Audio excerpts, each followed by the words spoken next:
I have always been here.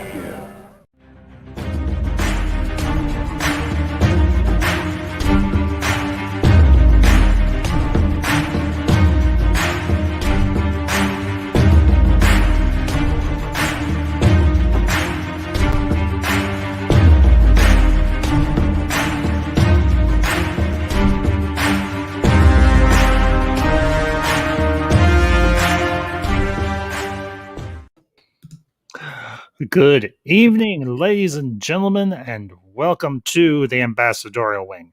And whether this is your first time here or you have always been here, glad you are here tonight. And this evening, we're going to be talking the Clash of the Titans, Godzilla versus Kong.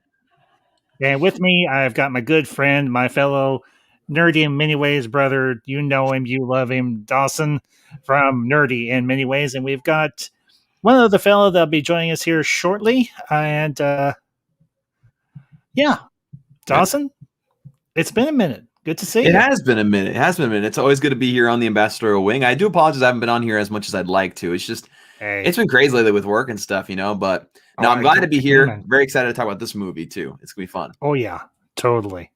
Yeah, you know, I got the opportunity to see this in theaters and got to go with some friends, and it was an absolute blast. And we're just going to spend a little time tonight, and we're going to break down what we loved, what we thought was good about it, and what impact a movie like this might have on people returning to the theaters again. Now the theaters are slowly starting to reopen. Yeah. And I do want to send a shout out to my good friend Mountains of Elysium, even though he is not in the chat. Thank you for stopping by, bud, and thank you for dropping a comment, and we'll see you later this week. And also to the chat, DJ Odyssey. He got to see it in IMAX, and dude, I was this close. Dang. The theater I went to had an IMAX, but the group decided they want to just go to regular theater. I was like, okay, that's cool. I still get to see it on big screen. I don't care. So, but yeah, honestly, more than I watched it on HBO Max in my living room. Well, and you know what? I almost thought about rewatching it the other night or this past weekend just to kind of refresh it. But I was like, honestly, it's fresh enough in my head. I'm good. Yeah. So, yeah. But honestly, I've kind of done my spiel, Dawson. Let's get this thing rolling. Sounds good. Godzilla versus Kong. Your thoughts?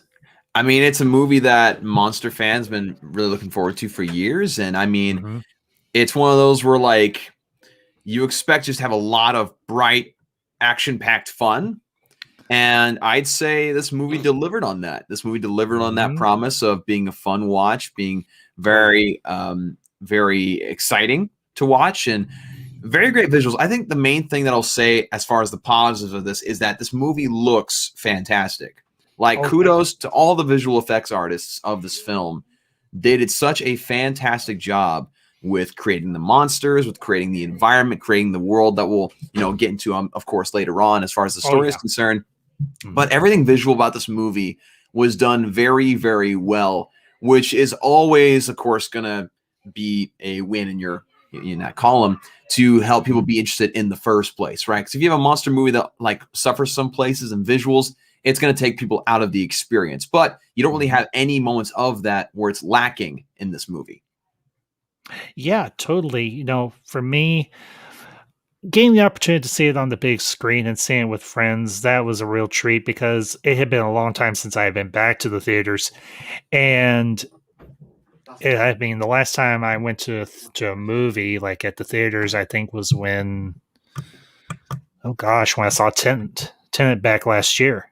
And that was back in August, I think. So getting a chance to go back to the theater and actually go to a theater that I had grown up going to when I was a kid and into my teenage years was a real treat, truly. And yeah, the visuals were stunning. The action was on point. The human characters served their purpose. And I'll say this, Neon Sci-Fi. Neon, good to see you, man. He's like, Team Godzilla. Honestly, I am hardcore Team Godzilla, but I will say something, and we can kind of dig into this. I was impressed by how much they got you to really connect with Kong. Yeah, Because that's yeah. Go I ahead. did not think I would, honestly. So go ahead, Dawson. Yeah, Please. I feel like that's a great point. They really emphasize Kong, and you can even make the argument that this is really a Kong movie. You know, of the two monsters, he's easily the one that got the most development character-wise. He's easily the one that we felt the most connection to as far as like his emotions, how he's feeling, how he connects to the story. Whereas Godzilla, although was pretty good in this movie, was very exciting to watch. We didn't really get to explore him that much at all, which of course we got to do that with the previous two films, which I think is a reason why that's totally fine. That was more focused towards Kong. Yeah, actually, because we had the first Godzilla, and then we had Godzilla King of the Monsters. So we had our time with Kong, or with Godzilla. Now, of course, we had Kong Skull Island, which I have not seen, but I am probably going to, maybe after we wrap up here, I'm going to sit down later tonight and watch it, or I may watch it tomorrow, because I really wanted to see it. I just didn't get a chance to, because it had, from what I hear, a really good cast. I mean, you had Sam Jackson, you had Tom Hiddleston, you had Brie Larson, which, yes, I know people are going to pitch a fit. It's Brie Larson. Well, guess what? She actually can act if she's given the right material. I mean, she didn't win an Oscar for nothing. Just saying. True. And I did like Kong Skull Island. That's one I rewatched it recently just because, building up to this movie. And that's one that I did really enjoy. I don't enjoy it more than I liked the King Kong movie from 2005, because I feel like that one's really good, even though the CGI hasn't aged as well. But I do really like Kong Skull Island just because of how different it is compared to other types of stories that are told in that world with King Kong. And I think it has really cool action scenes. Like, for example, when they're fighting these like acid, like cloud spitting monsters, and Tom Hiddleston's like slashing them up with machetes. That sequence is very Zack Snyder-esque. I know I talk about Zack Snyder a lot on my channel, but like that shot was very Zack Snyder-esque. Like 300, quick zoom in, quick zoom out, swinging a sword. Basically, it's just like, yeah, that's straight up ripped from 300. So it was pretty cool. Oh yeah, totally. Well, like I said, I haven't had a chance to see Kong Skull Island, but I'll definitely give it a peep. Oh yeah. But yeah, the interesting thing for me was, some people had said, well, they're showing way too much in the trailers. They did not show too much in the trailers at all.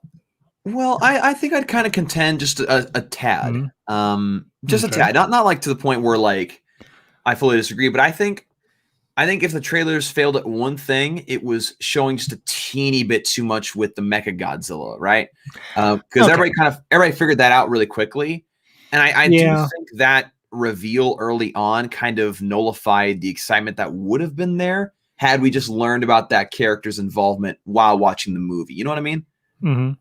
Well, for me, the thing was, I knew they were going to throw a sidewinder in there at us. Right. That's usually how versus movies go. Yeah. So, well, except for maybe the one and only time when the versus movie doesn't do that was Freddy versus Jason. That was the one time you had the two main verses going head to head with one another. Yeah. But honestly, I understand what you're saying with Mecha Godzilla or Mecha. In this case, technically, it's actually Mecha Ghidorah. Yeah, it's true. That is a little interesting way how that worked out. Just a heads up, anybody who's watching this, there will be spoilers. So if you haven't seen this, don't watch, because we're gonna spoil this thing. And I'll pop up Deej's comment here. I did like the callbacks to the original. I've never actually seen the original, so I can't really comment, but if they did do that, awesome. I think that was a nice way to pay some respect to the original, where you had two guys in rubber suits fighting each other. Essentially. And I'll pop up. That's so funny how that works. How they used to do those things back then. Like now we just put into a computer. Of course, it's more complicated than that, but back then, just like, all right, guys, getting these massive like rubber suits. You're gonna be hot as hell. Go and fight, and just move if you can. Exactly. And now you've got 3D rendered kick-ass Kong and Godzilla. I mean, And I gotta say, like the face Mhm. CGI of Godzilla was really interesting and really cool. I would Just agree. how detailed his face was. Like, and then of course the hairs on King Kong. Like, I remember I was watching a Mhm. behind the scenes thing on Kong Skull Island and how they had to insert. You know, when you animate a character, like for example, you take King Kong as well as Steppenwolf from Zack Snyder's Justice League, right? King Mhm. Kong has a bunch of hairs, Steppenwolf has a bunch of blades, right? All those little Mhm. assets are animated individually. Mhm. So it shows you just how much effort and how much time it takes to do those little tiny details that you don't really notice, but make a whole lot of difference as far as creating a lifelike character. Yeah, totally. And well, and this kind of goes back to like early CGI movies where they were trying to do photorealistic characters. I remember one in particular that I'm a big fan of that I actually have on DVD, the deluxe, is Final Fantasy: The Spirits Within. Mm. So, but the hair, the character design in that movie was really cutting edge for the time, and seeing what they're able to do now, particularly with Kong and, as you mentioned, Steppenwolf's armor, Mm-hmm. is really something impressive. So, Yeah. and just a quick shout to Chan Thorpe. Good to see you, man. And Chan, I've actually been checking out some of your videos, man. You've been doing a really good job. So, keep it up. Yeah. But yeah, I actually saw Dawson's stream on the Ray Fisher article. I listened to it this morning while I was at work, and yeah, Dawson, that was really, really well done. Well, thank you. I appreciate that. I tried really hard. I left you a comment, and you loved it, so This is how it yes, goes. yes, and Sir Nerd Lot, not a big Monster Titans fan, so this movie doesn't do much for me. And hey, you know what? Yeah, not for Nerd everybody. Lot, just glad you're here, man. Yeah. I'm just glad you're here. Good to see you in the chat as always, bud. And here is our third guest. And this is a new face to the ambassadorial wing. This is someone who was referred to me by a mutual friend who's been on the channel before, Big Daddy-O John Bamford. Everyone give a warm ambassadorial welcome to Mr. Zach Leary. Zach, good to meet you, man. Hey, you too, man. Thanks for having me. I love You're the welcome. black and white you got going on there, man. It's a nice, good contrast to the rest of us. I like it. Thank you. Yeah. Dark space. I love that hat. Thanks. Dude. Yeah. Nice. So, Very nice. Zach, we've just been kind of giving our initial thoughts on Kong or Godzilla versus Kong and everything. So, maybe some big kind of flapping our gums. I'm going to yield the floor. Your thoughts on Kong Skull Island or Godzilla versus Kong? Well, for me, it's one of those popcorn movies, and for a long time, guys, I hated these Fast and Furious movies. Hated them. I just could not stand them. Buddies of mine would say, come on, how do you not like the movie? Right? They would go and see Furious 7, Furious 6, whatever it is, and I would Fun fact, I've never seen a single Fast and Furious movie. So just let you know. I've only seen 3 of them. Well, I would go on. So I would talk to them. They would talk up these movies. Oh, it was so cool, and I would just talk shit to them about it. Like, what's interesting about it? There's explosions, but eventually I got into it. It's not an intellectual thing. A Fast and a Furious movie. It's like a ride at Disneyland. It's like a roller coaster. Yeah. So once I sort of understood that, I actually love those movies now. And for me, Kong is one of those movies. It's not really an intellectual film, but it's fun. It's a fun movie. Yeah. It's one of those where, like you said, I love how you perfectly put it, a popcorn movie. It's one of those that you go to the theater, have a good time, enjoy the fun explosions, the fights, the action. And you're absolutely right when you say you have to kind of have a different frame of mind when you come to different movies. Like, there's some movies you have to go in ready to think and ready to try to understand the symbolism being presented to you. There's other times where, like, oh, I kind of have to shut my brain off, and then, like, I'm just going to have fun and, laugh at these small little things that happen. And I think it's learning how to do that. That's something that I've always struggled with a lot, is I like to analyze things. I like to see the symbolism because I'm more of an artistic person. And so I like to think that there's deeper elements to what I'm watching. And when there's not that, my brain's just like, what am I doing here? But like you said, when you begin to understand that difference, it really opens up your possibility of just being able to be entertained, you know? Sure. Well, it's not trying to be smart, which is interesting. Right. Most movies try to be smart or Yes. artistic, and it is artistic in a lot of ways, but they did some interesting things as well. I'm not sure if you guys really touched on this. How do you guys feel about the science fiction elements? That really caught me by surprise. Dawson, go ahead. I thought it was interesting because, like, someone pointed out to me, you know, referring back to the initial Godzilla movie of this franchise, how, like, the technology there was more like our modern day. It was just like Godzilla in our own kind of world. And now all of a sudden, fast track 2 movies later, all of a sudden we have like flying ships that are basically from Star Wars.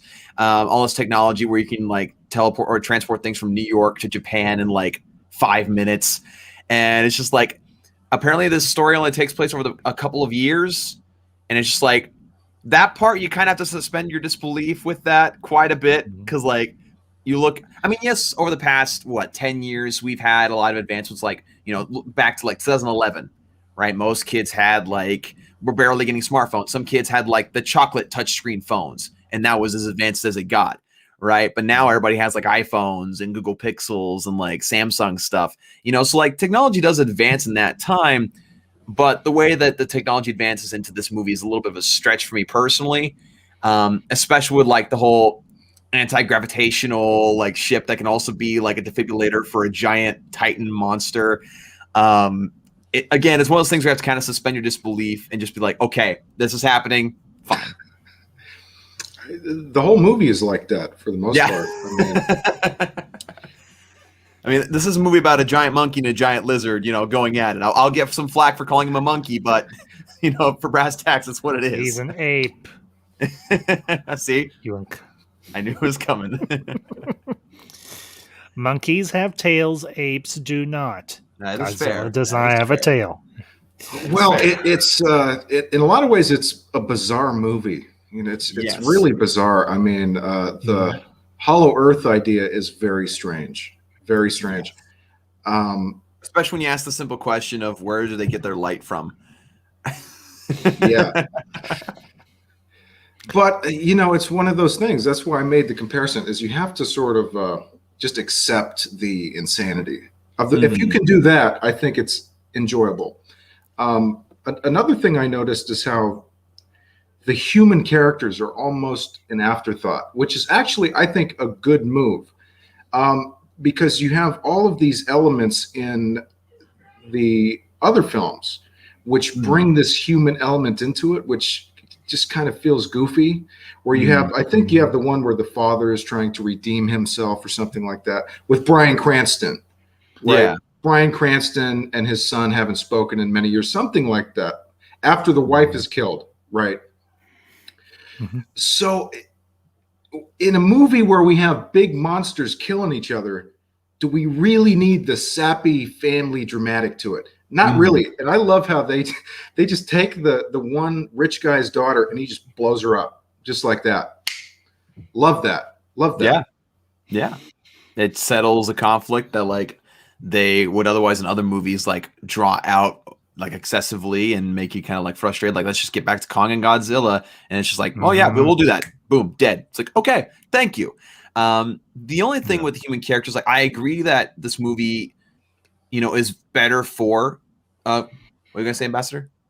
I wasn't saying anything, I was just saying I spoke. Oh, gotcha. Okay. I do agree that this movie kind of is better for having the character or the human characters be an afterthought, but at the same time, there were some small things that, again, it's the whole analytical side of me that will always go into it. Like the one thing that does kind of rub me the wrong way is the podcast guy, the conspiracy theorist. I like the character overall. I think it's an interesting character because it's a peek into our own modern society and how influential podcasts can be and how they can make us think in certain ways. But the thing is, the one little thing, and again, just a nitpicky thing, he literally says in his podcast, I'm going to take information from Apex today. And nobody from Apex listens to that podcast or steps up security and thinks, oh, one of our employees is going to try to steal information today. That part kind of bugs me a little bit, but it's like, it's not to the extent where it ruins the experience for me. It's just one where I'm just like, okay, I don't quite buy that. I got to agree with you, but I mean, the fact that that podcast guy and two little kids could break into the most secure facility in the history, That's another great point. Another great point. the most secure facility in the history of mankind. That place was more advanced than the U.S. government. Yeah. So that's again, you just have to suspend your disbelief. It's like a video game. Yeah. You know, when you're playing a video game, you don't think to yourself, is it realistically possible for my one character to kill thousands of people and survive? Right? You don't think that. Right. But that's totally a valid criticism, though. There's no doubt. Mm-hmm. Yeah. Yeah. It's just so interesting with these human characters. Like, again, you mentioned the whole facility. And you have like all these kinds of movies, these popcorn films always have the obvious bad guy who simply, you know, he has kind of good intentions, but is like obviously evil. Like he has a trench coat like draped over his shoulders. He's like talking all smoothly to people. And then he gets his comeuppance in the end in a very kind of silly way. And it very much fits that trope of popcorn flick bad guy. Yes. Well, and you know, I think maybe I'm the eldest one in here. Maybe I don't know. I know I'm older than you. I know I'm older than you, Dawson. I'm not sure if I'm older than Zach. How dare though. you assume? It's probably a safe bet. Probably. But you know, I remember growing up as a kid watching the old Godzilla movies, the old King Kong movies, and watching them just smash Tokyo or New York or whatever it is. And I was like, oh wow, all those people are dead. Meh. I want to get back to the monkey. I want to get back. You called him a monkey. Well, let's be channel. clear. A lot of people died in Tokyo. Yes, a lot of people died. A lot of people died. Yes. Well, I've seen those films too. I saw those when I was a kid. I've always been obsessed with movies, and I mean, we had probably hundreds or thousands, maybe 1,000 VHS tapes. So I would watch everything that I could. You know, so I remember Godzilla and Mothra and all that old school stuff, and I was a fan of it. You know, so it's really amazing to see this in comparison. I mean, I saw your comment saying that they didn't like the Mechagodzilla design compared to what? The original? Compared to the original? It's night and day. I mean, it's crazy to see how good the film looked. Yeah, exactly. Like the design of Mechagodzilla, how the motions flowed and everything, and just how you can believe that these are massive titans and a massive robot going at it and fighting, and you almost, for a couple seconds, you almost kind of forget that it's not real because you're just watching it happen in real motion, and it's so believable. And I mean, the animation for Mechagodzilla was insane. The design and the details in the metal, like all these different small intricacies that, again, you don't really notice like looking closely at it, but when they're vacant, it's very apparent and something just feels off. You didn't have that issue here though with this movie. Every single small detail that could throw you off was done very, very well. Yeah. Well, and you know, the luxury I had, which I feel bad for a lot of people who don't have that luxury, was being able to go see it in theaters, was the shots on screen, particularly when they were in the Hollow Earth sequence. You really got a sense of the scale and the scope of the world and just how much more they could potentially explore if they do another follow-up to this one. And honestly, I like the sci-fi elements in this movie. For me, it fit with the genre because in the old movies, they had giant mechas, they had outlandish technology that didn't seem to fit the time period in which they existed. So for me, that wasn't as big of an issue as it might be for others. I can understand where it might be for others, but again, this is the thing you have to remember. This is a movie about a giant ape and a giant lizard fighting one another and then going up against a giant robot that is based on the design of one of the monsters that's in this universe. And then you add in the fact that you've got this billionaire or trillionaire or this industrialist, let's just put it that way, who's designing this mecha, and he's trying to do it because he's worried that Godzilla may go rogue someday, which theoretically could happen. Yeah, I mean, this is a monster you're talking about at the end of the day. Like, regardless if he has some kind of like desire to help humanity, like anybody and anything can turn on the flip of a switch if they're in the right situation for that. So, well, it's almost like, well, it's along the lines of a character we all have a great admiration for, and that's Batman, with his contingency to take down or incapacitate the Justice League should they ever go rogue. Yeah. So I can't necessarily completely fault the industrialist in this movie for what he was doing, but the thing is, and to quote another favorite movie of mine that I'm sure you both know, nature finds a way. Yeah. Nature finds a way to win. Ghidorah's consciousness found a way to break through all the technology and take over the mecha. I got to tell you, I mean, if Godzilla was real, I'd want him dead. Makes sense. I mean, that's a terrifying monster that, like, again, if he goes loose in your city, you and your family are most likely dead. You know? Well, you know what's funny is how incompetent they make the military look. Just a little bit. I mean, the fact that they would send well, first of all, the fact that they would transport Kong by ship. Yeah, and that one really bugs me, even from the trailer. Is like, again, you have to suspend disbelief a little bit. Fake world, but what kind of aircraft carrier in the world can carry a several-ton ape? Well, and stay afloat when they're fighting on it. Well, it was actually what they were transporting him on was a freighter. So theoretically, if they have the right type of freighter that they were transporting him on, that could work. Now, I can understand where you all might have a little bit of a gripe about the airlift when they realize they can't transport him by boat. I can get that, and I'm not going to give anybody any grief for that. Right. But again, I'm going to say this.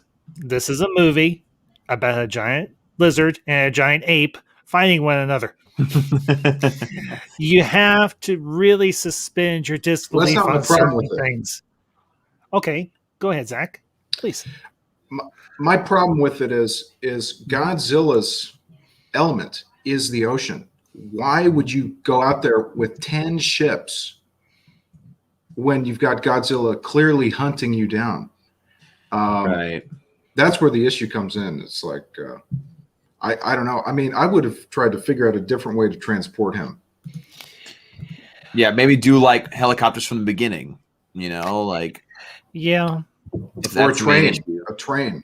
I mean, they did kind of explain it a little bit. They're just like, oh, we're avoiding all of Godzilla's like patterns of where he usually swims. Well, it's like, I get, but like, why take that risk if, again, all along you could simply just, you know, fly him there via helicopter? I mean, it is definitely an interesting conversation to have with that. Yeah, well, the thing is, they're on an island. Go ahead, Zach. Go ahead. Oh, no, please. Go ahead. No, go ahead, Zach, really. Okay. It's fine. Well, if that were actually treated seriously, Godzilla is how many miles away? He shows up in Japan like that. Yeah, you know, so the whole movie, I mean, Ambassador makes a tremendous point, which is the film doesn't make sense. So if you can get behind that, then it's great. I had a great time watching it. Oh yeah, it's one of those where like it's really hard to not have a good time with it just because of the fun ride that it is. Like you mentioned before, Zach, it's a roller coaster movie. It's a popcorn roller coaster movie, you know. Well, I was happy that Godzilla won. Yes, that to me, because like going into it, I had a hard time seeing how King Kong could win. Like I knew they're going to try to spin the narrative of like, oh, he would, but like I'm glad that they ended up making him win because I kept on saying like, look, first off, he's the king of the monsters. He has atomic breath. I mean, what is Kong's defense against atomic breath? And then in the trailers it showed him with the axe. I was like, okay, maybe he has something against or with the atomic breath, but like you're not gonna have. I mean, let's just say this: you're not gonna have the king of all monsters, all of a sudden be beaten really quickly after he just barely gains the title of king of the monsters by King Kong. You know what I mean? Mhm. And like, yeah, King Kong has more athletic ability, having an ape-like nature and all of that. But again, at the end of the day, Godzilla is Godzilla, and that's really all you can say about that is that he's freaking Godzilla. Well, and the thing I will say is, I didn't necessarily see it as Godzilla winning. I saw it more of as a draw in a lot of ways. But that's me. That's my perspective. I felt like Godzilla kicked Kong's, what? No. And hey, Zach, if you want to swear, my only rule about swearing is don't blaspheme. Other than that, you're fine. Other than that, you're good. Yeah, I will definitely say Godzilla definitely kicked Kong's ass. Most definitely. But I would also say that at the end there, I think Godzilla realized just how much of a benefit having another Titan of Kong's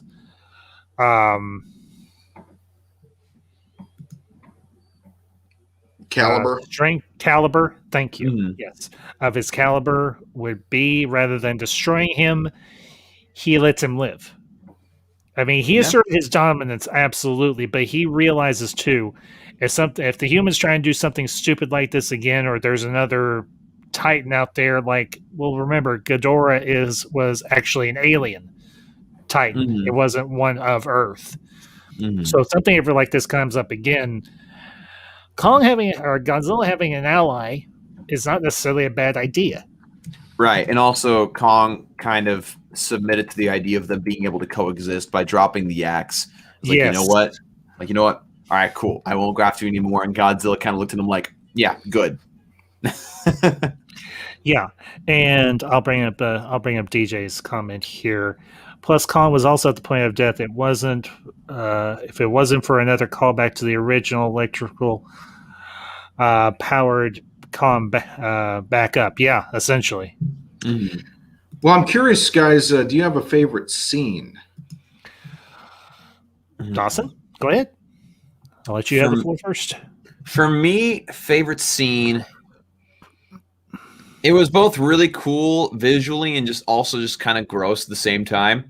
When he first gets into Hollow Earth, and you just see all the beautiful visuals of the Hollow Earth and King Kong like kind of strolling around and finding a place that he considers to be kind of a second home or home, really, because Skull Island is simply Hollow Earth making its way to the surface, right, as they explained in the movie. But when he fights those like snake-like creatures, he like asserts his dominance. He kind of like eats some of the entrails of them, which is kind of disgusting. I thought it was cool, but that's me. It was cool. It was cool, but it was also gross. It was intended to be gross. But it really showed you in his natural habitat. It showed you what he'd be doing. And we kind of saw that a little bit with Kong Skull Island. We got to see it more so in that moment where he just finally finds another home. Because again, Skull Island was kind of overtaken by people. He was put into a dome. It wasn't really his home anymore. It wasn't what he was used to, growing up in. And so now he's back in a place where he's completely free. I thought that was kind of cool. It looked really great, and I thought it had a really cool kind of symbolic element to it. Again, me analyzing the symbolism of everything, but I felt like it worked pretty well. Yeah. I would have to say my favorite scene is actually a smaller moment, because for me, it's some of the smaller moments in movies that I really love. I love the scene there on the freighter when the little girl goes out and to try and calm Kong down. And he shows that he can understand and can communicate with them. That is a really good moment. That for me, I thought was that was one of my favorite moments, honestly. So, well, that does raise the question of when he learned sign language, because he was under constant surveillance in the dome. So, like, when did he get to practice that? Maybe they didn't really care to watch when he was with the girl because they knew they could trust him. But at the same time, it does raise that question. It doesn't bother me, but it does indeed raise that question.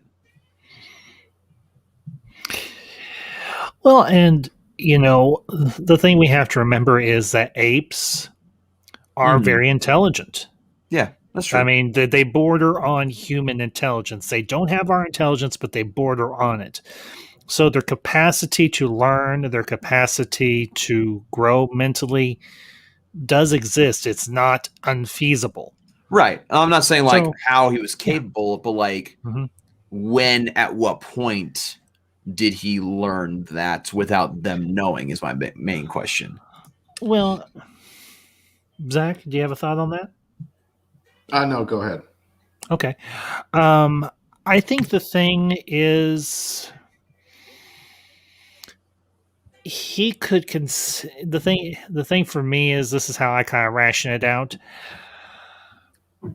He could conceal the fact that he knew how to sign from everyone else. I mean, you don't have to display sign language to learn to understand how to use it. I mean, it is somewhat of a very hidden skill. So I think honestly, him finally displaying that he does understand them and what they're saying to him, and him being able to communicate back, even if it's just one or two words, actually, in that particular scene, he says a lot more than just one or two words. Well, for me, and I just in general, when it comes to animal or ape sign language, and I'm not sure if you guys have seen Coco the gorilla, right? Is that who it is? Oh, is Yes. that the video with like Robin Williams? That may be the same gorilla. Okay. It is the same gorilla. Yes, I know which one you're talking about exactly. Okay.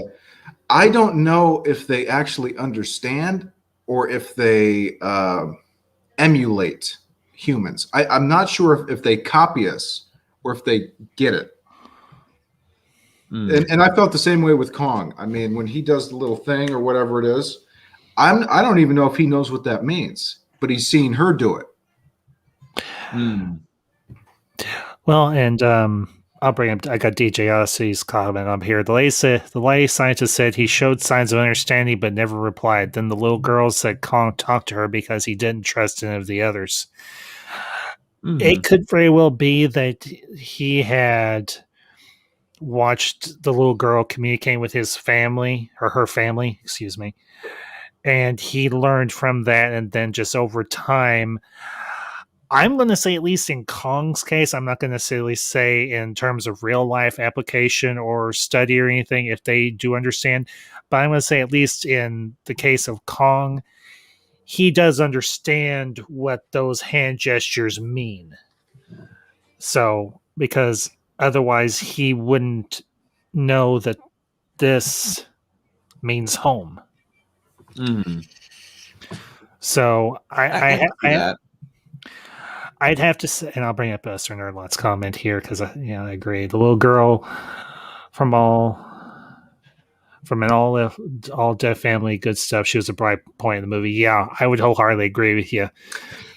Well, can I ask you guys a question? So for me, the biggest issue with this movie, okay, is the group with Millie Bobby Brown's character.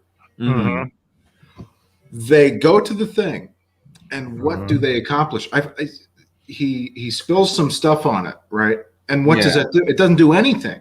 So we follow these people for half of the film, and they fail to make a difference at the end.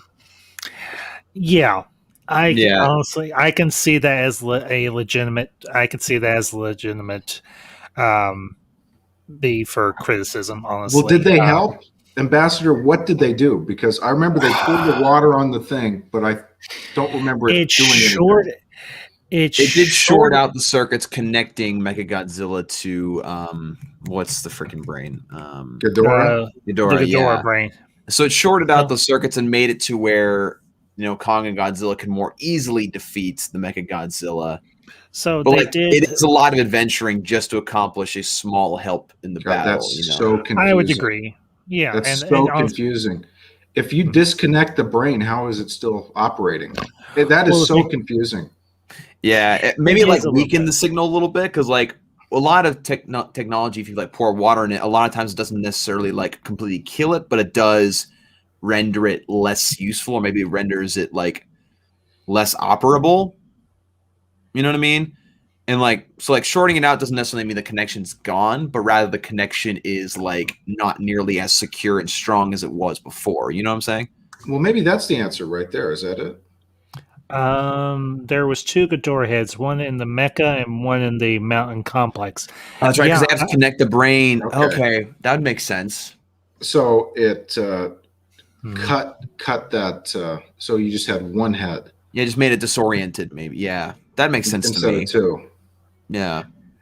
Yeah, I guess. I mean, but it was just goofy. That was the goofiest part. And like I said, Mhm. suspend your disbelief. It's still goofy to have Yeah. these little kids and the security guy. What I forget, whatever he was, an analyst or whatever. The I can't podcast remember guy. his name. Yeah, The But podcast guy.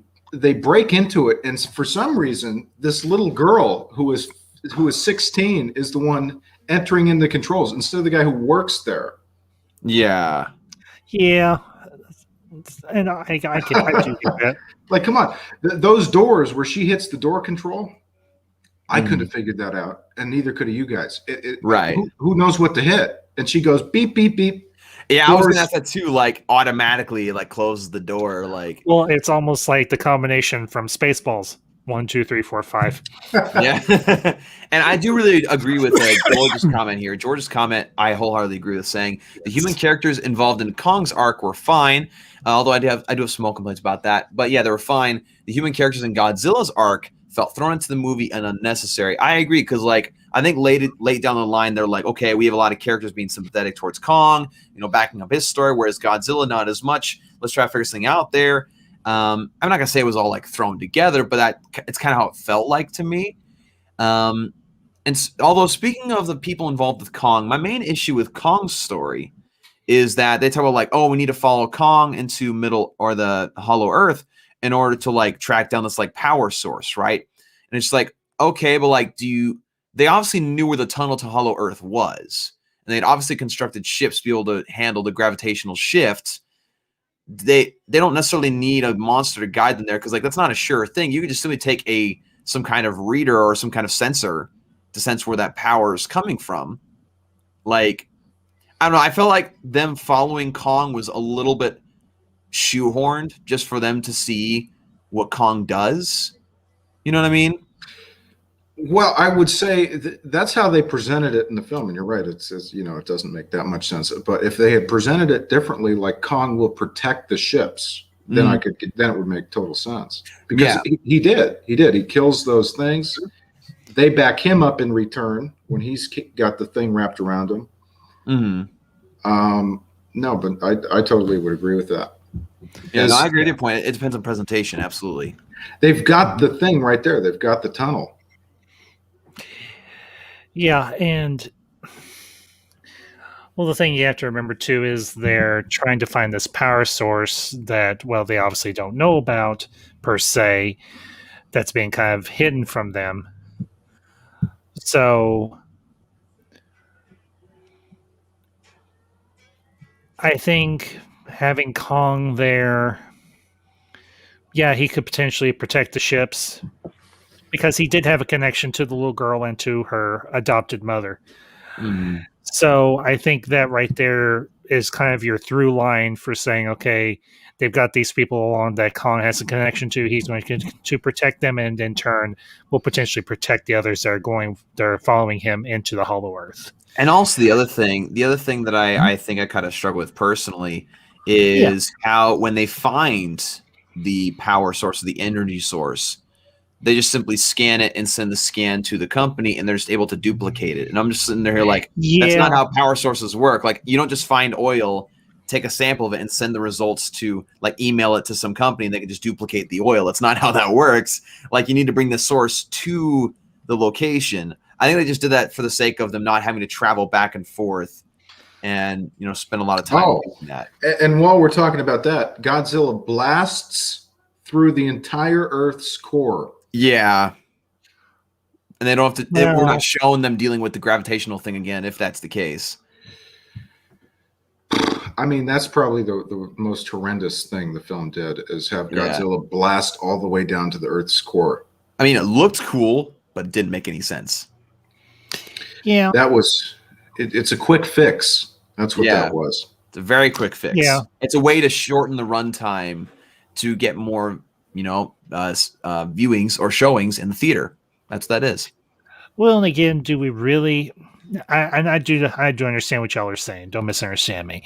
But here's the other thing: do we really need to see them going all the way back through the whole entryway down in Antarctica? Well, we don't need to all the see way- them necessarily doing that, but to see Mhm. see to where that does happen. Like we don't need to see them do the whole journey back No, I necessarily, agree. but at least show that did happen to a certain extent. Like, oh, we came back and then this is happening. Like, I don't know. It felt like the last act, the final act of the movie. While again, the fighting was awesome, the setup for it was a little bit sped up more than it should have been. Well, it just doesn't work. I mean, if you set up, see, and that's and again, I enjoyed the film. You can't think about this stuff while you're watching the film, folks, if you haven't seen it. Yeah. But after the fact, I enjoyed the film, so I can, talk a little shit if I want, and I guess that is just lazy to me. That they would establish that weird trippy thing, like you mentioned, where you dart down into it like an interstellar thing, and just have Godzilla blast down in like 2 minutes. Yeah. Like Godzilla is legitimately now the most efficient drilling equipment in the entire world. Well, if you think, again, as you said, Zach, you can't think about this stuff because if you think about it too much, it's going to take you out of the movie. Well, I can't discuss the film without digging into it a little bit. No, and that's I mean that's not a criticism or anything of your perspective. Far from it. It's just, I think honestly for me, it doesn't ruin the movie because No. I look at this and I don't mind breaking it down. I don't mind dissecting it and saying, okay, this is where there is issues. This is where there's problems. But at the end of the day, does it ruin my experience of it? And the answer is no. But that's me. Right. It doesn't ruin the experience, but there are definitely questions that are fair to ask as far as the sensibility of it, as far as the world building is concerned, yeah. Well, you have to have a sense of denial watching this film, which is fine. You see, when this stuff happens that makes absolutely no sense scientifically, you just go one in one ear, out the other. Because we have to remind ourselves that also a giant lizard spewing out atomic blasts also doesn't make any sense. Yeah, no kidding. Well, compared to some of the other stuff, it does. True. Somehow. But yeah, I mean, it was pretty good for the most part. I mean, but there's some structural problems. I mean, it was really shocking to me that they had Kong go down into the earth for about half the movie, right? Essentially half the movie. Just about, yeah.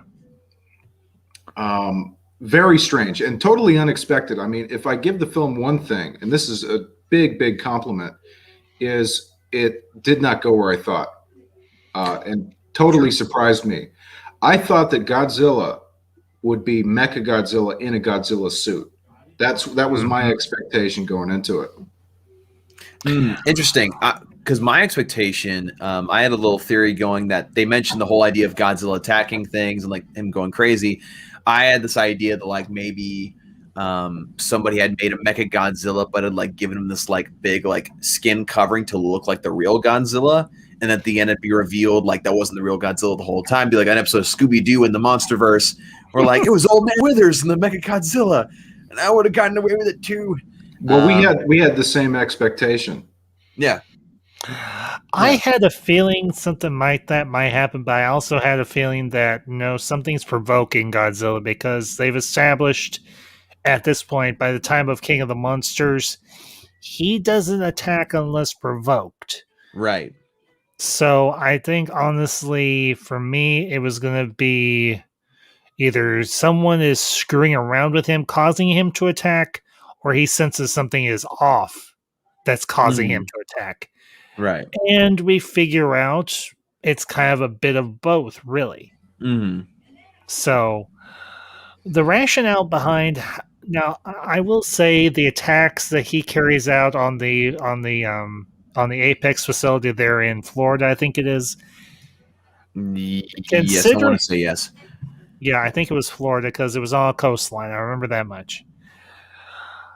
I'm actually impressed that they were able to scale back his attack to where it was extremely focused. He focused on the one place, and he didn't. There wasn't a whole lot of collateral damage per se. Mhm. Now, obviously, the people there at the facility did get injured, and a lot of them did get injured or killed. Mhm. But you almost get the sense that there is a degree, showing a degree of restraint that we have not seen before out of Godzilla. Mhm. Well, So, I agree with that, but at the end, he just walks straight through a bridge with cars on it. That's So, true. well, the other thing is too, he's in the middle of combat right there as well. So He's in battle mode. he's in battle mode. He's not going to necessarily show that same type of restraint that he normally would. So Mhm. I get what you're saying, Zach, and I'm not going to necessarily refute it. But when you're in combat, I don't know if you've ever been, if you're in the former military, if you're currently in military, but when you're in the middle of a firefight, you go on pure instinct. That's true. yeah, but So- you wouldn't in your Humvee drive over a little girl to get there quicker. No, That's a good point. That's a good point. yeah, I would agree with that. Yeah, But also at the same time, we have to remember that this is also still an animal. So like instincts can sometimes override what's known, or I guess what we would call reason. Right? He's probably not thinking straight, and like again, because being provoked and thinking like, oh, something's threatening me, and he's kind of. I hate to say this, but because it's my favorite movie, but he's almost acting like Batman and Batman v Superman. You know, where like he feels this threat, and he starts to kind of act irrationally and different from his character that he normally is, just because you know the fear is taking over. Not necessarily the fear with Godzilla in his case, but he becomes irrational because of that threat to him, if that makes sense. So that's how I can kind of see it and make sense of it. But I do see your point, Zach. So, and I'll actually bring up Benson's comment because it does kind of feed into what you were just saying, Dawson. I watched UVK last night. Felt like BVS with monsters. I'm not sure I'm interested in a MonsterVerse. 16 pounds to watch in the UK via Amazon on 4K. That's not too bad. Well, I'll give Benson just a tad of advice. If you have security on your PC or laptop, go to solarmovie.one and you'll find that movie for free in HD. Okay. I'm not paying a dime for most of these things. I don't want to pay for it. So I don't have high expectations. I like these movies. I think I saw Godzilla 2014 in theaters, and I pirated the rest of them. For the most part. Well, you know. I didn't hear that, so neither did anyone else. No, all these ones, I think all of them. I didn't watch the first Godzilla in theaters just because I wasn't really into that sort of thing. But I've watched all of them on HBO Max, you know, on different streaming platforms where I have other things. You know, I've not necessarily gone to the theater and done that sort of thing. I say that for like more special experiences like Star Wars, DC, Marvel, and stuff like that. Which is funny that we call those special occasions now. Well, it used to be, right? Yeah, that's true. It used to be. And, no, that's great. No, for me too, man. I saw Infinity War, Endgame in the theaters. Big movies I go and see, like opening night, pretty much. Big event films, which like you could kind of consider this a big event, but like it depends on your interest level. Yeah, you know? That's true. And I'll bring I've got Sir Nerdlot's comment up here.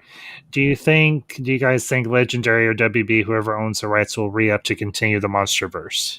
And well, Legendary is the one that made the movie. Warner Brothers was the distributor for this one.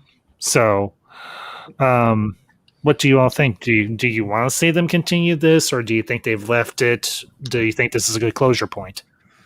Well, first of all, did the film make money? Have you guys seen the numbers? I know I have not. I know it's setting records for what's it called? Like COVID times, which isn't saying a ton, but I know there was numbers that came out today that were not necessarily very accurate. There were some weird loopholes in there as far as like how much more did it do compared to other movies, because like it was really weird how they analyzed the data. But compared to everything, a lot of other things during the COVID era, it was a success. And so like with this, and it's also earning money in the theater, which again is something that hasn't really happened a lot since COVID started. Yeah. And for me personally, like I could see them definitely wanting to do it just because, again, it had success considering the circumstances. But at the same time, I'm kind of like with what you were suggesting, Ambassador, is that where do you go after you have a face-off of two of the most popular monsters in all of pop culture?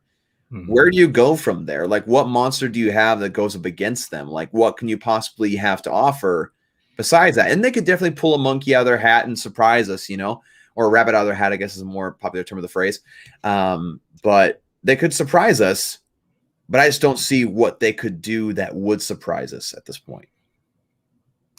Yeah. Zach, what about you? Well, I'm still here. I was looking for a tweet I sent. I tweeted before the movie. I said, people were, you remember this? They were saying, who's going to win, Godzilla or Kong? Right. I said, whoever is the most commercially profitable. That's what I said. And that was my bet, and it turned out to be right. Godzilla has made more money than King Kong, and he won. Yeah. They had kind of set this up like one of them was going down. Right. And then they kept on pitching King Kong as like the hero of the film. And I was like, okay, this feels like a misdirection here. Like, yes, he's still a hero of the film, but like they kept building up like, oh, he's definitely going to win. He's definitely going to win. It's like, well, not necessarily. They're misleading you. Then it means probably that, you know, Godzilla's going to win. You know? Well, I mean, you guys let me know if you disagree, but I think one of them should have died. I think it could have definitely been an interesting twist on the movie if one of them had died. I would not have been necessarily opposed to it, so by any stretch. So, and I've got Sir Darlot's comment up here. He just did a quick check. It's showing 285 million. So they'll do another one. I would say, considering the time period that we're in right now, where not all theaters are open again, I will say I'm happy to say that my ticket purchase went into that, and so did my 3 other friends. So I'm happy to see that it's profitable, that it's doing well. So as far as I'll bring up DJ's comment here if I can get things to cooperate. Still plenty of back monsters from the past Godzilla movies they could do, even an all-out monsters battle, because remember, they did do Destroy All Monsters, which was pretty much everybody. That's true. You do have a lot of the monsters you could bring in, but at the same time, like, again, you really have a movie called Godzilla versus Kong. Like, so, there's a whole lot of different questions you have to ask if you make another one. Like, first off, which monsters do you bring in? Do you bring in all of them? And if you do bring in all of them, what are you even going to call the thing? Like, there's a whole lot of questions that you'd have to ask as far as like the logistics of how making another movie would go. Like, would Kong and Godzilla just be best friends? Would they be hanging out in Hollow Earth? Like, would they just, you know, be separate and then come together at the end, you know, fight off these other monsters? Like, how many times do these humans in this world have to go through a giant world war of monsters? Like, there's a lot of questions you have to ask with this. Or, well, they could kind of do what they did with Jason X. Kong and Godzilla in space. I would watch that. I would buy a ticket. Yeah. I would actually pay for that. Yeah, no, that sounds Kong great. and Godzilla in space. I love goofy movies. Have you guys seen Machete? I have heard of it, but I've never seen it. Machete? Is the guy from the is that the guy from the Spy Kids movies? Yeah, Danny Trejo. Yeah. I haven't seen those movies. But, I love Danny Trejo. My God. Like, this is, I mean, it's very similar. I mean, these goofy movies, if you know what you're looking for, then they're so cool. It's like Danny Trejo digs his hand into a guy's stomach, pulls out his intestines, and jumps out the window using his intestines as a rope to swing across. Okay, I gotta find this movie. Yes. Is that a Rodriguez movie? Yes. Zach? Yes. I knew it. I love Robert Rodriguez. He's one of my favorite actors. I'm eventually going to do a director spotlight stream on him next Oh, couple. I'll come next few back for months. that. I'll come back for that. Yeah, I do these pretty much on the regular. I've done like 4 of them thus far since I've been online. The next one's going to be Quentin Tarantino because I love Nice. Tarantino. I could come back for that one too. I'll keep you in the I think loop. I have Machete here somewhere. Oh, nice. I don't know. But yeah, no, honestly, truthfully, for me, if they were to continue the series, would I go see it? Probably. I think it'd be a good buddy. I think it'd be a good buddies night movie type of deal and everything. I get a bunch of my buds together and we go see it. And the crazy thing is, Madam Ambassador didn't really want to go. I was like, okay, that's cool.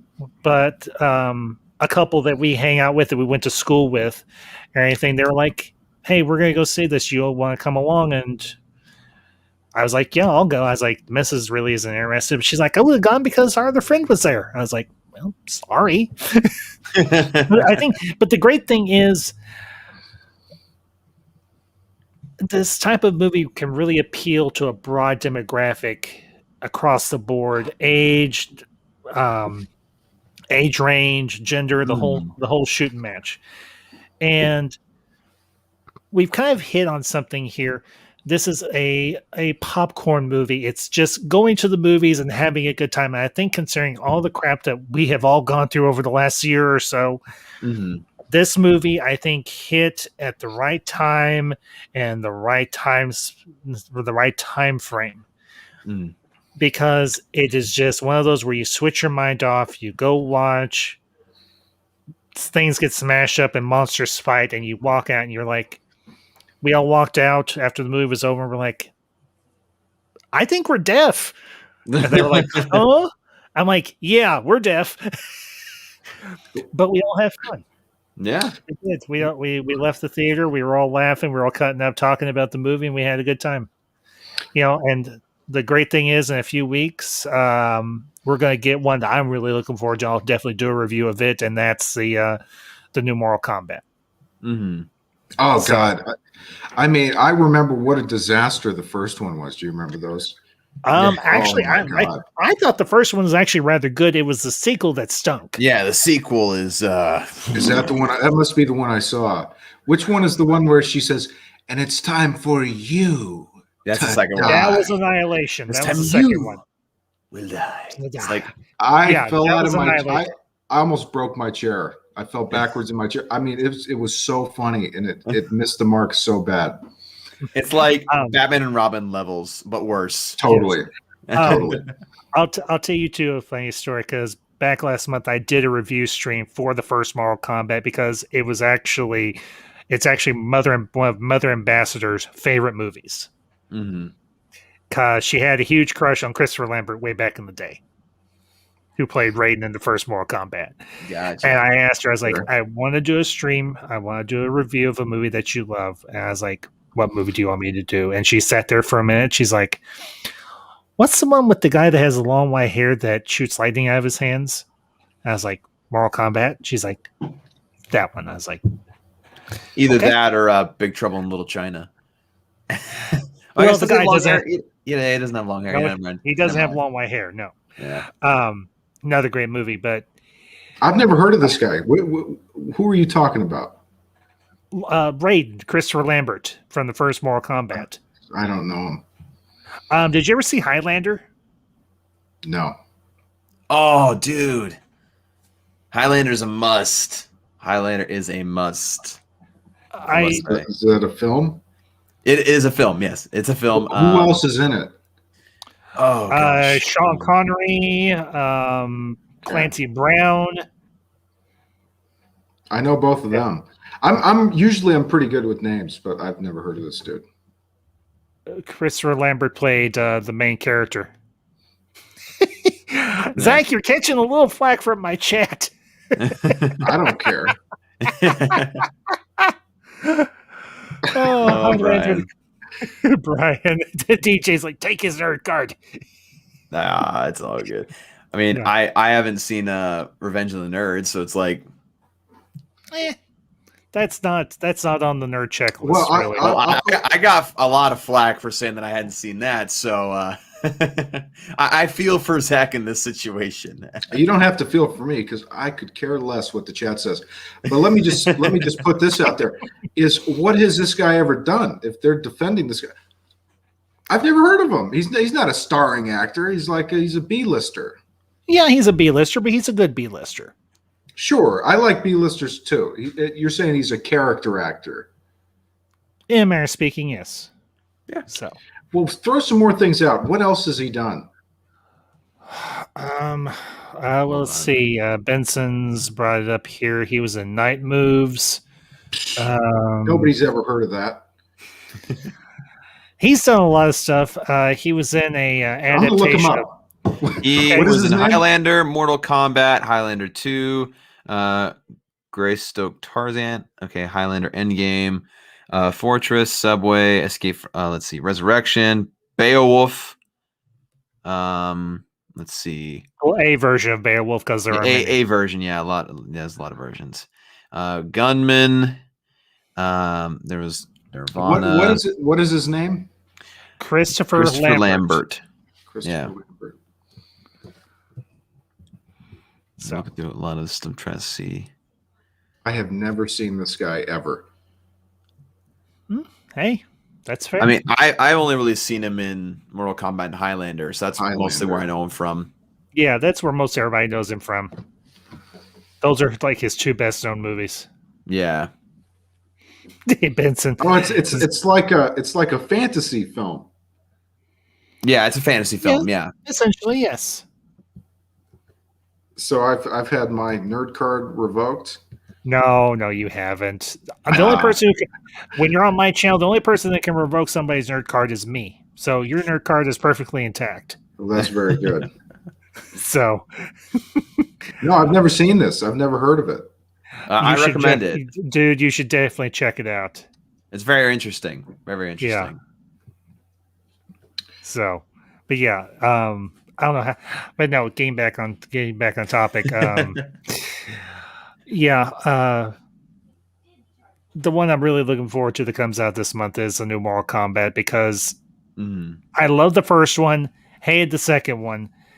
So when I saw the trailer for this one, and I even showed it to Mother Ambassador when she was in the hospital a couple month or so ago for testing. I showed her the trailer. She's like, "Ooh, I want to see that."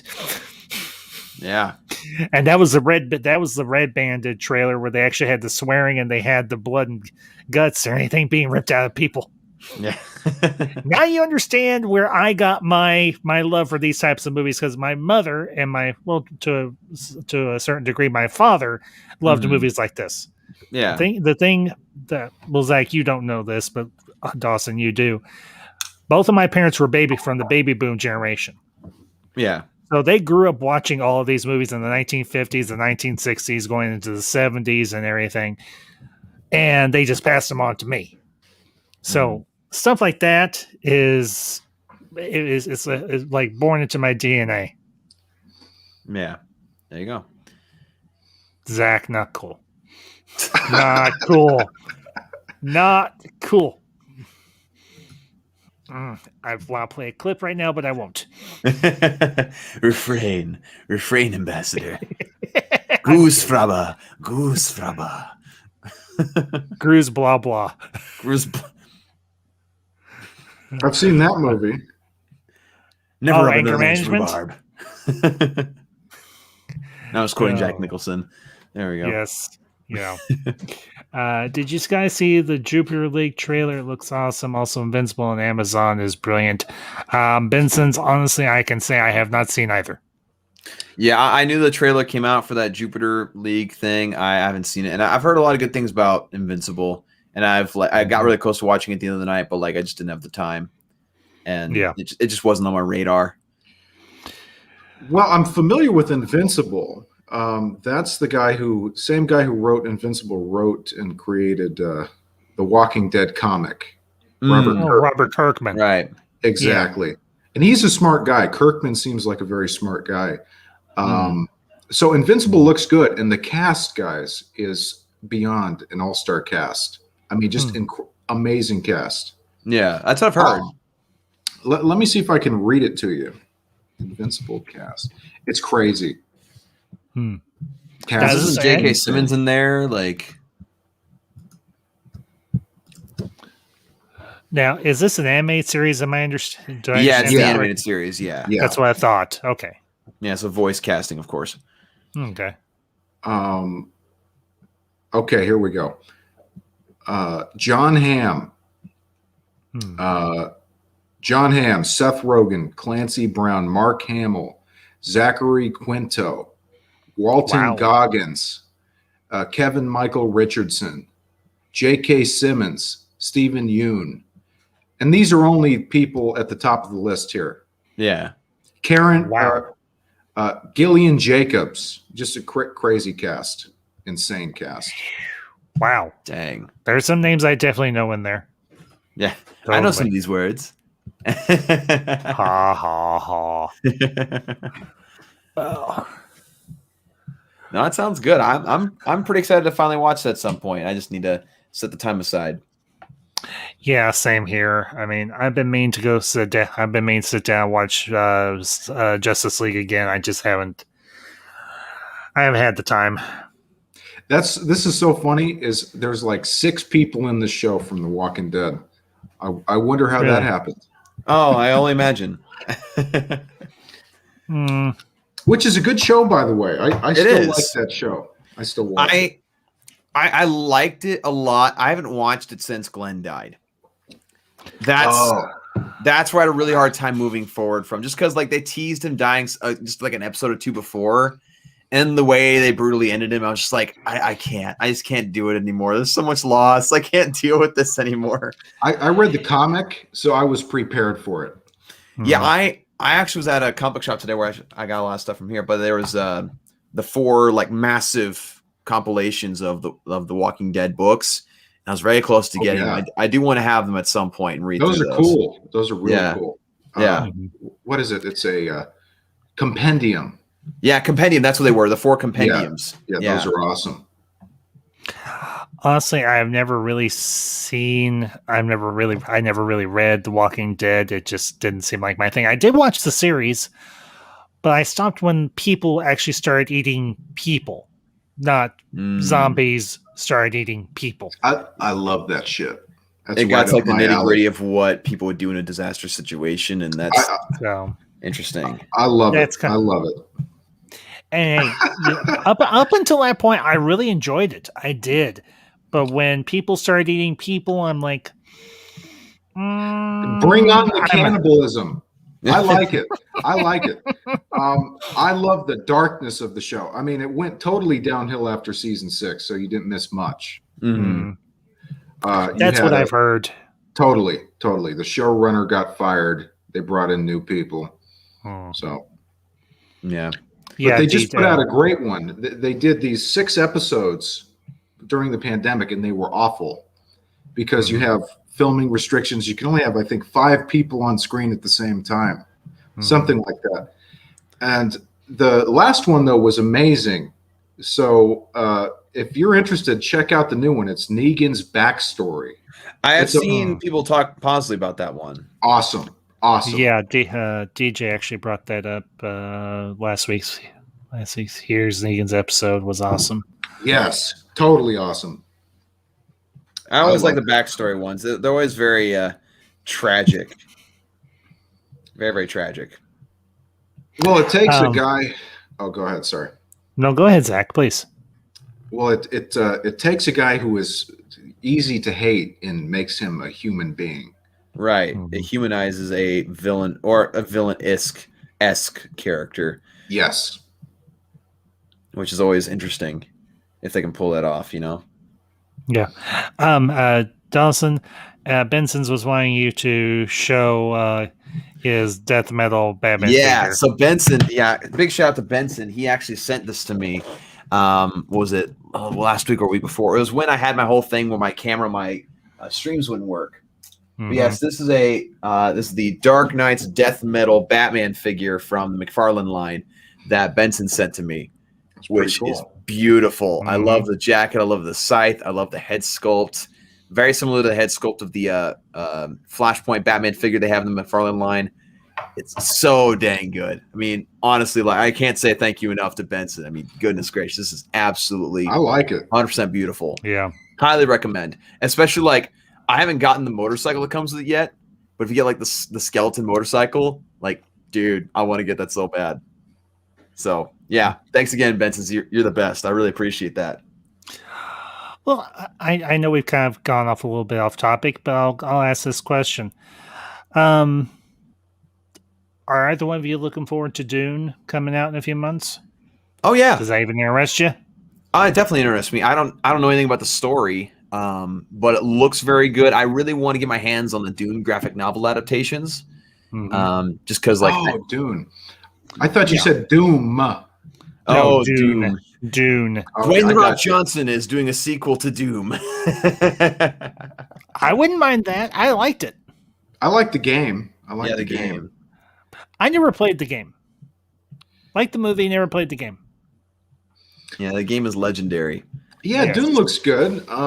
You know, the David Lynch one is pretty outdated at this point. Yes. Even the sci-fi channel ones are a little outdated. Yeah, well, David Lynch is an interesting guy. I sort of enjoy his weirdness, you know, but the Dune is just, it's odd. It seems so 90s, you know.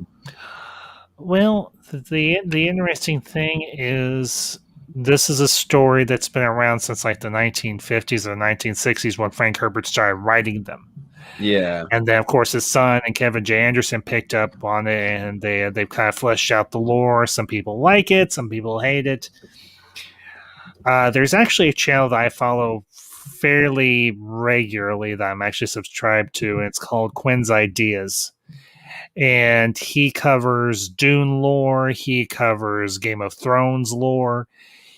And he's really like my go-to for anything along within those two franchises, because he does his research. He knows his stuff. He actually did a series. He hasn't finished it yet because he's still working on the final book, or the last book that Herbert wrote.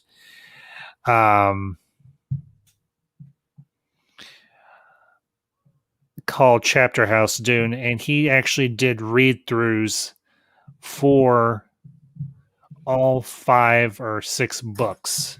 And he does a great job. Really. I know my older brother is reading through Dune right now, the actual book. But I do have the Dune graphic novel adaptations like saved on my shopping list on Amazon. Like then again, my list on Amazon's like 3 miles long of like figures and books that I want to get. So we'll see if I get to that before the movie comes out. It's doubtful, but we'll see. Yeah, and I'll pop up Benson's comment here. What do you think, guys? Do you think Dune will skip streaming and go straight to the movies, or go to theaters? That one surprised me, honestly. Well, I'll just say this about Dune is it's got a great cast. Yes. Which is always a good sign. Always a good sign. Because even if you have like somewhat of a lackadaisical story, like you can make up for it a little bit with the performance of a great cast, right? There's no doubt about that. Yeah. Well, not to mention when you've got a director like Denis Villeneuve in charge. Sorry, my French is done. Let's see. He did Arrival. He did Blade Runner 2049. Oh, he's done a couple of other things as well. That's right. I remember hearing that he was doing it. Great director. I mean, Blade Runner, the second Blade Runner is one of my favorite movies. I mean, I haven't seen it, but it's on HBO Max right now, so it's gorgeous. It's a gorgeous film. Well, the thing for me about Dune is it's something that I've always been interested in. It's something I've always enjoyed watching, but they've never, except for when Sci-Fi did a adaptation of Dune Messiah and Children of Dune after they did the first one. No one has been able to do the entire, at least the original 5-book arc that Herbert wrote, and I that's okay. I would love to see. I'm going to support this thing because I would love to see the whole story be brought to the big screen, because this is a great story. It's got Have great. you read all 5? I haven't read all 5, but I have listened to audio versions of them, and well, in particular from the channel that I mentioned earlier, Quinn's Ideas, because he doesn't skip anything. He goes through the entire books. So you're like a fan of the concept, right? You love the story of it. I do. I love the story. I love the characters. These are by far. I mean, I know you don't know this about me, Zach, but one of my huge passions is Star Wars. I'm a huge sci-fi geek. Dawson will attest to it. Yes. So am I. So guilty as charged myself too. So sci-fi has always been a passion of mine. Mm-hmm. But yeah, the whole Dune concept, the whole story is so rich and so deep, and that's something I love about good science fiction, just about good fiction in general, honestly. Mm-hmm. And that's something that has me drawn to is just how well it's received from people who have told me about it, and just people tell me about the influence that it had on sci-fi. I'm just like, okay, well, I'm intrigued. I want to see where all these different things from sci-fi that I love originate from, at least to a certain degree. That's where my interest comes from. And also, like, the trailer was really good too. And I'm just like, if it was a really good trailer, I'm just like, okay, yeah, my attention. Yeah. And yeah, honestly, I've tried to add a little touch of Dune into my fan fiction that I'm writing, because I felt it was. What is your fan fiction? It's actually my adaptation of, it's not so much an adaptation, but it's my vision for how I would have wanted to see the Rise of Skywalker go, essentially. Can I give you some advice? Sure. My advice would be take what you wanted and make it its own thing and publish it. Well, it's going to be a 12-part fan fiction. I'm working on part 8 currently. I was doing uploads of me reading through it, and I tried to add images to it, but I'm actually expanding that idea out. And I'm actually got a cast list put together of the characters, both ones from the movies and ones that I've created, because I actually created my own characters. Are you going to have readings, like round tables? Essentially, I'm going to cast this. I'm going to either stream it or record it online, and it's going to be like a table read or something along those lines. Listen, dude, I would love to do a character for you. Sure. Hey, man. Well, I've got several people that are interested. Sir Nerdlot has expressed interest. I know a few other people have as well. If you, Zach, if you want to, I've actually uploaded the first 5 parts onto my channel. It's on a playlist. Oh. I consider that my rough draft, like my super rough draft, because I've made changes to it since then with the first 5 parts that I have uploaded. So, but yeah, this kind of become a passion project for me, because the one big thing for me that I did not care for the sequels very much at all, to be honest with you. Neither did I. But the thing that really bothered me about Rise of Skywalker, and this is something I've told other people before, but you've never heard this, I did not care for the fact that Rey took the Skywalker last name. Mm-hmm. So, because, again, this is something you don't know about me, I'm actually adopted. And I felt like what she did, or what they did in that story, was a theft of a name that she had no claim to. So the whole impetus for me starting this fan fiction was to correct that, what I felt was a massive error. And I want to give her the opportunity to choose her own path, choose her own name, choose her own destiny, rather than latching on to it. but it has evolved beyond that even, and I'll give a few little minor spoilers. I give a backstory that is compelling for Snoke. Because in my version, Snoke is dead. But also, I'm rectifying a huge, a massive plot point that has existed throughout Star Wars lore. And it's the whole division of the Force, as I'm calling it. Actually, the title of my fan fiction is The Unity of the Force. Nice. I like the title. Well, the crazy thing is, once I finish this, I may actually go back and do like parts 1 and 2. I've just got to figure out titles because I've actually left the seeds for telling the first part of this story, like doing my own version of the sequel trilogy. But what I've laid out, and I've talked with Mam Ambassador about this story is kind of a culmination of Rey's journey, but it's also Ben's story as well. So I'm going to assume Palpatine doesn't come back to life in yours. But he does. But I will say this, and this isn't for everyone that has gotten up to part 5 of my fan fiction, they'll know this already.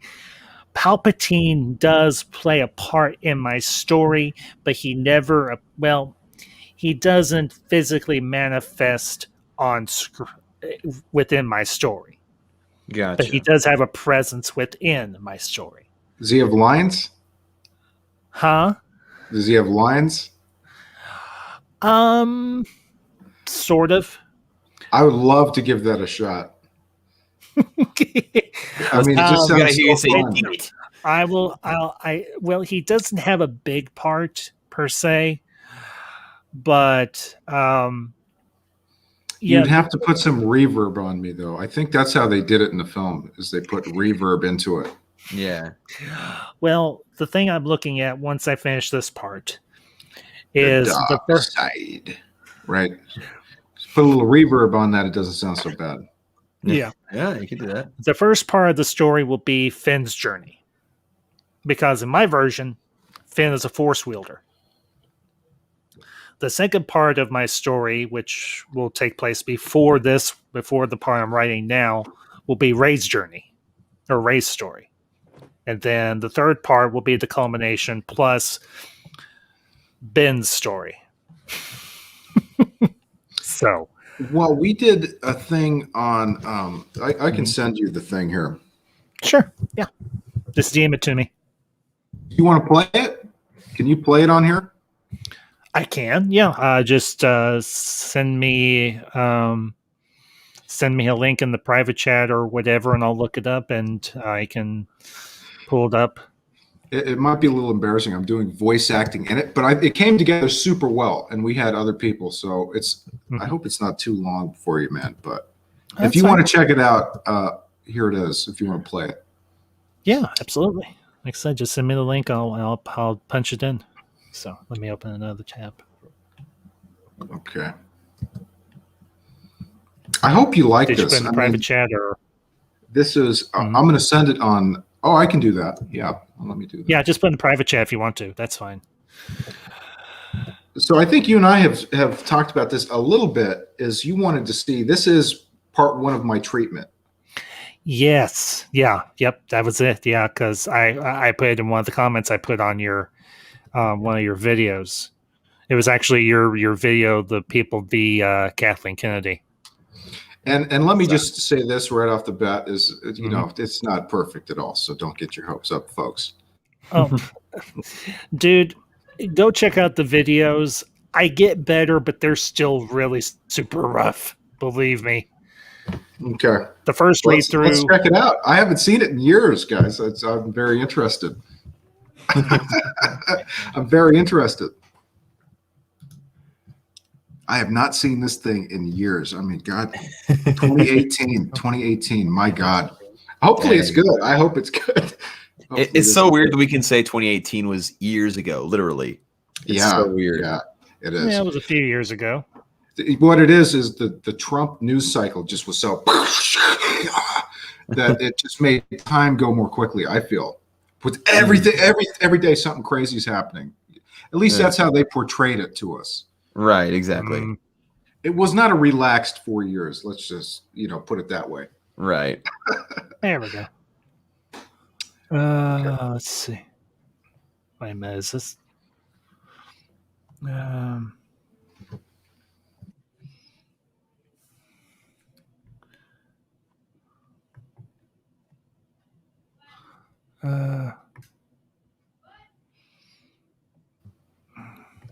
Okay. But I will say this though, Nerdways has definitely got a setup over there. You've definitely got a podcast setup going for you over there. Looks good. It's been a couple of years in the making. A lot of graciousness from my wife for allowing me to do this. Awesome. Yeah, I appreciate that. Oh, it looks good. Is this Star Wars: The Last Jedi radio comic? Is that the one? Is that the right title? That's exactly it. Okay. Yeah. Star Wars comic made by Mad Talk TV, episode 1. Is that what you have? Yep. Okay. All right. That's it. That's it. Hang on. I've got to do a screen share thingy here. We got started on Godzilla. Now we're talking Star Wars, and everybody's like, "Jeez." I think we covered we covered it, right? Oh yeah, we covered it. We covered it. We're in extra time now. The best review I saw was probably from Red Letter Media on the Godzilla and Kong movie. Those guys crack me up. They're okay. I don't dislike them. I'm just saying they're okay. They crack me up. Oh, you don't like them because of their prequel videos, huh?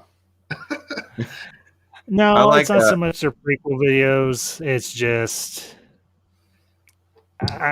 they're not for me. I don't dislike them. I don't have any big issue with them. I'm kind of particular about the way media video of Godzilla vs. Kong. Oh, here we go. Yep. This is not my intro, by the way. This is not part of my thing. Mad Talk TV presents your feature experience. Star Wars. The Last Jedi radio play. Episode 1. Lessons of the Force. To see future episodes, subscribe today. Luke Skywalker looks down at the lightsaber. Hesitant, he takes a few steps closer and extends his hand. Where did you get this? I discovered it. It was given to me. This island is much more than a pile of rocks and old huts. Let me show you. Here, this belongs to you now. May it serve you well, as it did me. Jedi Master Luke Skywalker leads Rey through a valley. Enormous clusters of rocks on either side as they approach an aperture in the stone at the end of the pathway. He removes his hood as the two figures approach a large sphere, spinning intensely, generating a great deal of energy. I was meditating, collecting information. Things are in motion now. Things that can still be changed. Things that we can shepherd towards the light. Can you pause it? Your purpose is still being decided by you, by... Yeah. Okay, so the idea of this is that Luke was guarding something. And this artifact is used to enhance Force abilities. So it is incredibly dangerous. So that was the idea of, if Force Awakens already existed, why would Luke be here? Like, give him a good reason. And I think the comic will further explain some of this. So go ahead. Okay.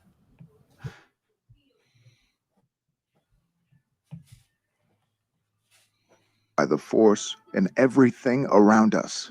My destiny was fulfilled. I was tempted, but something within me showed me the way. This device here, an ancient Jedi artifact, a device that allows one to experience enhanced Force ability. I discovered it many years ago, shown to me in a vision as I scoured the galaxy for more knowledge. You were in danger. You helped me. Why? Because you deserved it, Ray. Okay, I was pause just one more like time. you. One more pause. I So saw a nobody, but look at what I...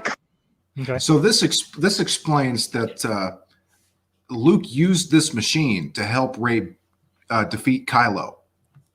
So it involves him in a bigger way in episode 7 as well, Okay. and explains why she was so tough. So okay. Okay. I can see that. Oh. accomplished. This new order, the Empire, the Separatists, it's all the same. Kylo would have killed you. But then where would we be? Another Jedi lost to the cause. One less soldier to fight the good fight. Me? A Jedi? You have potential, Rey. This device fueled your power, but you have skill. You have what it takes. But allow yourself to be filled with overconfidence and hubris. You will fail. Can you teach me? The officers of the Resistance have gathered in a small war room on the south side of the base. The men make way as General Leia approaches. She stands, looking around at her subordinates, a familiar smile returning to her face. Askenaz Network has finally given us what we need. This could be it. Supreme Leader Snoke's compound has been located on the planet of Kuzka 2. Thanks to Maz and her spies, we have the scans of the compound and the surrounding areas. We must be prepared to strike a decisive blow to the First Order. Without their Supreme Leader, they will crumble like the Empire. We can finally end this. Snoke's compound is heavily guarded. Our bombers will be supported by our X-Wings. Poe, you have command and will be the lead escort. Take care of the bombers. Keep the ties off of them. Once the artillery is taken out, the troop shuttles will begin landing troops. Follow your orders, and we should have this done in no time. The room is still, up until Poe Dameron stands somewhere in the back of the crowd. Yeah, one question. What about Snoke? Who gets to kill old and ugly? General Leia smiles sarcastically before turning in marching back to her quarters.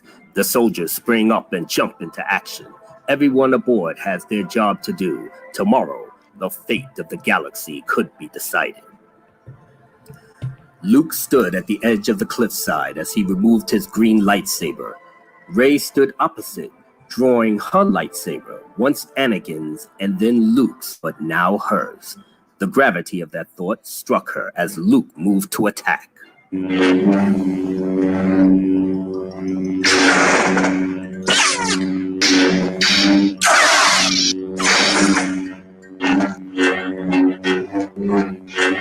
Good. That's a start. But you have no control. If you are to become a Jedi, you must master one's own emotions. I am ready. No, you are not. Luke leaps through the air, landing behind Rey, casting her across the mountainside with a force push. See? Be prepared for anything. The Force will show you. But you must be a master of one's own self. Only then will your connection with the Force be strong enough. Skill is necessary. And it can be refined. Obi-Wan taught me this. What's next? Square up. Again.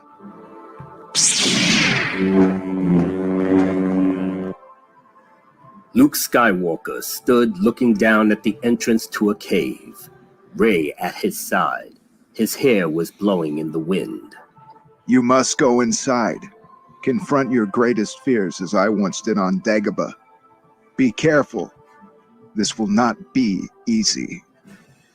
Rey enters the cave. It's dark, cold.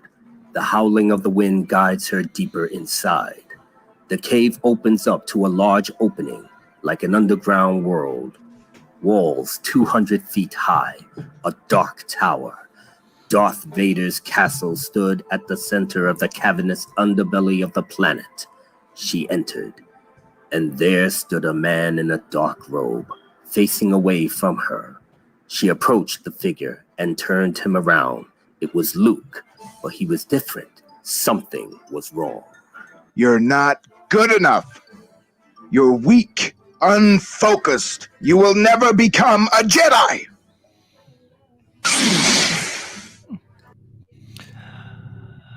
Actually, Zach, this is pretty good, man. Yeah, I gotta say, pretty impressive so far. Not bad. Not bad at all. Yeah. All right. So, He's like, thank goodness. That's okay. It's a couple of years old. it's actually really good. Yeah. Benson's like, you wiped out your audience, guys. We started talking about Star Wars, everybody ran off. Did they? Really? Okay. No, it's okay, man. It's all right. So, well, Dawson, I know you got bounce, man, but hey, thank you for being here tonight, man. I really appreciate it. Yeah, absolutely. It was great to be here. And again, I'll try to make sure to be more consistently on here whenever I can. And Zach, it was great to meet you, man. Hey, take care, dude. Yeah, you guys as well. You guys have a great night. You too, You Zach. too. You too, Dawson. So, and then there was two. Well, not too bad though, huh? I was kind of getting into it. I don't know. I could have gotten a better Ray voice and a better Luke, as a matter of fact. But They weren't bad. The thing for me is, like I said, the cast list is fairly big, but I have a feeling there'll be people that can do more than one character or one voice or whatever. So yeah, absolutely. honestly, I mean, we had a guy do Palpatine, Maul, and Akbar. And nailed it for all three. The Akbar was awesome, and he was similar, just as good with Palpatine and Maul. yeah. Well, I'll read through this real quick because once I get this thing finished, I'm hoping to have it finished by no later than the end of next month. Because I've still got part 8 to finish, and I've got 3 other parts plus an epilogue to do. But I put together my where is it? Where is it? There it is. Here's the cast list, and like I said, it's fairly extensive. You've got Rey, you've got Poe Dameron, who's a general now. You've got Finn, Luke, Leia. You got the Force Ghosts of Anakin, Yoda, and Obi-Wan. You've got Ben. You've got General Hux, Snoke. Mild spoilers. I put Grogu and Ahsoka in this as well. C-3PO, Admiral Akbar, Wedge Antilles, Lando Calrissian. And then I've got a few characters, like I said, that I created of my own. Some of them are with the New Republic. Some are with the First Order / Imperial Remnant. And not all of them are human. Some of them are alien. One is actually an Arcanian. So that's from the expanded universe lore. Well, the point of this whole thing is that I feel that any real Star Wars fan could do a better job. I think mine would have been better. Yours would be better. That's why it's so shocking how bad the sequel trilogy is because, and it's not just me or you. There are probably hundreds of alternate stories out there by fans. And they're all better. Most of them are better. 90%. Well, okay, this isn't going to be like a huge spoiler, but the one story I wanted to tell besides rectifying the issues I had with the sequels, there has been this overarching issue throughout the entire saga, both in the cinematic version and also in the EU universe as well. Way in the way back when of the Star Wars galaxy, when the very first Force wielders were discovered and brought to the planet Tython, which we see in the Mandalorian season 2. There was what was called the Great Schism, and that's when the Jedi Order split because of a difference of opinion on their perception of the Force. And it ties into the Clone Wars with the Mortis arc. At least in my version it does. But what I'm doing is I'm rectifying that great error. My story goes really deep into the lore of not just the Star Wars universe and the characters in particular, but it goes into the lore of the Force itself, those that are connected to it, and everything within those lines, because I thought for me that was a really interesting plot point that I wanted to put in my story. No, I'm familiar with the event, probably not as much as you are. Is that relating to what you would call the Old Republic, right? Yes, but it even goes back further. It goes back before even the formation of the Republic, because the Force wielders predate the Republic in a lot of ways. Okay. Well, it's very interesting. I mean, there's so much history in Star Wars. There is so much history. It's very interesting to look and see what happened when. And I also find interesting that the Battle of Yavin is used as a time frame. Yes. I mean, that was such a consequential event that it is at before or after Battle of Yavin. Well, I think the reason a lot of people or a lot of storytellers within the Star Wars universe is to use that as a central focus is because it is such a crucial turning point in the Star Wars universe in a lot of ways. I mean, you could choose anything, but this was the first massive major event that we are aware of in the Star Wars universe is the destruction of the first Death Star, the Battle of Yavin. So. Well, you may find this interesting. If I was in charge of Star Wars now, you would never see a stormtrooper again. I think it is totally absurd that they keep repeating themselves. That's essentially, Dog, what they're doing is they keep doing the same thing over and over and over again. As much as I like Rogue One, and I do, it's the same thing we've already seen. Grand Moff Tarkin, Death Star, Darth Vader, Stormtroopers, Rebellion, Empire. We've already seen it. We've been there. If what they should have done, in my opinion, is created a new faction to be the enemy of the sequel trilogy. And they shouldn't have been stormtroopers. A great design that they should have done is I love that design of Snoke's bodyguards. The Praetorian guards. Yes. Those should have been your grunt soldier. Throw stormtroopers away. This ain't the Empire, supposedly. Right. And it wasn't. At first it wasn't. They had changed it and connected it to Palpatine later on.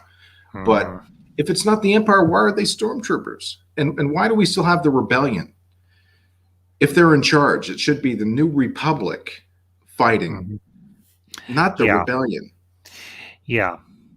Well, the one thing that I have done is I did keep the First Order as a faction, and I'm gonna probably change it to the New Republic rather than the New Rebellion, because New Republic just sounds better and it makes more sense to me anyway. But one element that I did bring in that I thought was, at least for my story, was I brought in the Imperial Remnant. Okay. Because I wanted that connection and I wanted that differentiation between the First Order and the Empire. And I wanted the Empire to still exist, but they weren't as powerful. But now I've got them in this somewhat tenuous alliance with one another. No, I hear you. I hear what Mhm. you're saying. I like your story. I mean, it sounds very interesting. But I'm saying if we were starting from scratch, your Yeah, story I get you. is a Rise of Skywalker story. Sort of. It's really taken on a life of its own. It doesn't really have a whole lot of the plot points from Rise of Skywalker. I mean, I have Kylo going to Exegol, but there's no MacGuffin hunt in my story at all. Well, it's a better version of the film, essentially, is what that is, right? So, but if you were to throw everything out in terms of the JJ and the Johnson influences, is I think they should have done something unique. Is George Lucas had given us, in terms of being a writer or whatever it is, a director, had given those guys exactly everything they need possible to tell a good story within the Star Wars canon. There's no doubt about that. Is they had exactly what they need. That is so much easier. I mean, it's a night and day difference. That is so much easier than making something up from scratch. You already have the stuff here. You just have to pull together the different elements you want, and you form a story. And I'll give you another example of how I would have made this different. Instead of Snoke being a Palpatine clone, which he was, right? People admit that he was Palpatine. He's a withered old man who shoots lightning and sits in a throne. If I were to make the new Sith Lord, he would have been more of a Thanos type of character, physically imposing, not a withered Palpatine. We've already seen it. So he would have been an imposing physical presence, much younger, more powerful, and not the creepy old man voice, but like a Thanos. And I can follow you. And you will listen to me sort of voice, like an imposing voice. Instead of, we've already seen it. We've already seen Palpatine, and they give us Snoke. Same character, essentially the same character. They even copied the thing where he opens up the roof and shows the battle. Yeah. So, well, and we can continue this conversation, but I think we're going to wrap up here. Everything. Okay. But I know nobody's watching, but I want to thank everybody who did tune in tonight. And I will include the link to Zach's channel in the description down below. Make sure you go check out his channel. Make sure you check out his podcast as well, and show this guy some support. And Zach and Dawson, even though Dawson, you're not here, thank you both for being here tonight, and thank you for a great discussion. And I look forward to working with you both in the future. And of course, Dawson, us continuing our collaboration. He's a force ghost. Dawson is a very sharp guy. Zach knows his stuff. So, but that all being said, folks, you have a great night. I will, of course, see you Friday afternoon. We'll be continuing our review of Babylon 5 Season 3. And I've got some more stuff coming up this month. I will keep you all updated as we go. And we are closing in on 400. We're 7 away. So we're getting there. And once we hit that big 400, I will be doing my next big watch party, which will, of course, be The Last Starfighter. So that being said, folks, you have a great night wherever you are at. And until next time, these are the ambassadors signing off.